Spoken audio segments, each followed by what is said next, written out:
صلاح الدین ایوبی اپنے خیمے میں بیٹھے ہیں تو ایک بی بی آ گئی، اس قبیلے کا کوئی شخص مسلمان نہیں ہوتا، بی بی آئی آ کے کہنے لگی میرے 4 بیٹے جنگ میں کھو گئے ہیں، چھوٹے چھوٹے بچے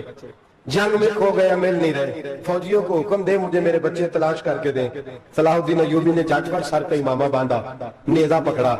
سینے بند باندھا، اپنے جبے کو سمیٹا اور بات کہنے لگی تو کدھر جا رہا ہے؟ کہنے لگا میں خود تیرے بچے تلاش کر کے دوں گا۔ صلاح الدین چند سپاہی ساتھ میں گلی گلی نکلے، گلی گلی فجر کے نکلے، اثر ہو گئی، تھک گئے، 2 نمازیں صحرا میں پڑھی، جنگل کے اندر پہنچے تو ایک کونے میں 4 بچے ایک جگہ ڈرے اور سہمے ہوئے بیٹھے ملے۔ صلاح الدین ایوبی اٹھا کے لائے، ماں کو کہنے لگے تیرے بچے ہیں، نکلا اس لیے تھا کہ میرے نبی نے فرمایا بچے جدا ہوں تو ماں کو درد بڑا ہوتا ہے، اور میرے رسول نے فرمایا تھا جب جنگ کرنے جاؤ تو کھیت برباد نہ کرنا، فصلیں تباہ نہ کرنا، بچوں کو ماں سے جدا نہ کرنا۔ فرمایا میں سوچ رہا تھا تیرے بچے کہیں میری وجہ سے جدا ہو گئے تو مصطفیٰ کو جواب کیا دینا؟ فرمایا تیرے بچے ڈھونڈ کے لایا ہوں۔ بچے ماں کے پاس آنے لگے تو ماں نے بڑے بیٹے کے منہ پہ تھپڑ مارا، کہتا اماں کیا ہوا؟ کہنے لگے تو نے سنا نہیں کہ دشمن سے بچوں کی اتنی حفاظت کرتا ہے، میرے پاس نہ جا، اس کے قدموں میں بیٹھ جا، جس نبی کے غلام اتنے سچے ہیں وہ نبی کتنا سچا ہوگا۔ بنو قریظہ اور بنو نذیر 2 محلے تھے یہودیوں کے، یہودیوں نے بڑی عہد شکنی کی تو نبی پاک صلی اللہ علیہ وسلم نے ان کو بے دخل کر دیا، مدینے سے نکال دیا، مدینہ منورہ سے۔ یہودی نکل گئے مدینہ طیبہ سے، تو جب وہ نکل کے جا رہے تھے تو ان کے مکان، ان کے باغ، ان کی جائیدادیں بچ گئی۔ نبی پاک علیہ السلام نے انصار مدینہ کو پہلے بلایا، جاگ رہے ہیں نا آپ لوگ، پیسے آتے کسی کو برے لگتے ہیں، اب تو یہ بھی حلال حرام کی تمیز بھی اٹھتی جا رہی ہے، جائیداد، باغ، مال، علاقہ خالی ہوا ہے، وہ چلے گئے، اور لوگ تو ڈھونڈتے پھرتے ہیں۔ اللہ خیر فرمائے، شاملہ جگہ ملتی نہیں ہے شہروں میں، وہ کس کس نے نام کرا لیا، کدھر گئی ہے کوئی خبر ہی نہیں، خالی جگہ پڑی ہے۔ میرے نبی پاک علیہ السلام نے پہلے انصار مدینہ کو بلایا، حضور نے فرمایا انصاریوں بہت بڑی جائیدادیں یہودیوں کی، بنو نذیر اور بنو قریظہ محلے خالی ہو گئے، میرا دل کرتا ہے وہ تمہیں دے دوں، اس لیے کہ تم نے اپنے مہاجر بھائیوں کے ساتھ بڑا تعاون کیا، جائیدادیں تم نے دے دی ہیں، مکانات دے دیے ہیں، بڑا کچھ تم نے دیا ہے، میرا دل کرتا ہے وہ تمہارے نام کر دوں۔ تو انصار مدینہ کیا کہنے لگے یا رسول اللہ دے تو ہم نے دیا ہے پر وہ بیچارے جھجکتے ہی رہتے ہیں، وہ جھجکتے ہی رہتے ہیں، کھل کے ہماری چیزیں استعمال نہیں کرتے، تو حضور ہم تو پہلے ہی انصار ہیں، ہمارے پاس بڑا کچھ ہے، آپ مہربانی فرمائیں وہ سارا کچھ مہاجروں کو دے دے مہاجرین کو، ہمیں نہیں چاہیے۔ اب چلے گئے بات کر کے، میرے حبیب پاک نے مہاجروں کو بلا لیا، فرمایا بنو نذیر اور بنو قریظہ قبیلے کی جائیدادیں آئی ہیں، تمہارے پاس بظاہر جو چیزیں ہیں بھی وہ بھی انصار مدینہ کی ہیں، تو میرا یہ خیال ہے کہ وہ سارا کچھ تمہیں دے دیا جائے۔ ابو بکر صدیق رضی اللہ تعالیٰ عنہ کہنے لگے یا رسول اللہ صلی اللہ علیہ وسلم ہمارے انصار بھائیوں نے ہمارے لیے دل تک کھول دیے ہیں، حضور انہوں نے ہر چیز بانٹ کے ہمارے سامنے رکھ دی ہے، ہم اتنے خرد غرض ہیں کہ سارا کچھ لپیٹ جائیں۔ کہ حضور ہمارے پاس جو مکان ہے وہ ہے، ہم کاروبار کر رہے ہیں، تجارتیں کر رہے ہیں، مزدوریاں کر رہے ہیں، ہم انشاءاللہ اور بنا دیں گے، آپ یہ ہماری طرف سے ہمارے انصار بھائیوں کو گفٹ کر دیں، آپ انہیں دے دیں۔ میرے حبیب کی آنکھوں میں آنسو آ گئے،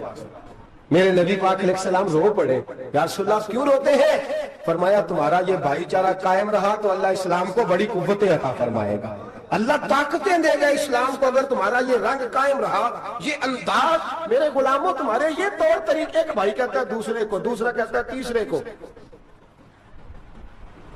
مسلمانوں کی نا ایک تعداد لڑتے لڑتے لڑتے لڑتے دور چلی گئی، تاتاریوں نے قید کر لیا، 4 مسلمان تھے، تبلیغ کرنے گئے، جنگ کرنے گئے، جہاد کرتے کرتے کافروں سے لڑتے لڑتے تاتاری قوم میں چلے گئے،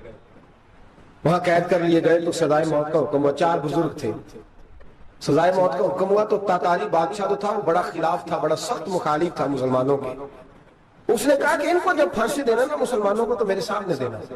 اب 4 عالم ہیں، 4 صوفی ہیں، سفید داڑیاں، سر پہ امامے، پھانسی کا وقت آیا تو جو پھانسی گھاٹ ہے وہ ایک ہے، چاروں کو کٹھے پھانسی نہیں ہو سکتی، ایک کو کہا کہ ایک ایک کر کے ان کو پھانسی دو۔ جب پھانسی کا وقت آیا نا تو جو سب سے پیچھے صوفی تھے وہ دوڑ کے آگے آئے، کہنے لگے بادشاہ پہلی باری میری لگا، پہلی۔ اب بادشاہ نے کہا ٹھیک ہے اسے لٹکا دو، وہ قریب آئے تو دوسرے دوڑ آئے، کہنے لگے نہیں نہیں پہلی باری میں نے زیادہ کافر قتل کیے، میرا بڑا جرم ہے، مجھے پہلے سزا دو۔ ان کو پھانسی دینے لگے تو تیسرے آ گئے، کہنے لگے نہیں یہ تو میرا قتل کرتا تھا، رستے میں بتایا کرتا تھا،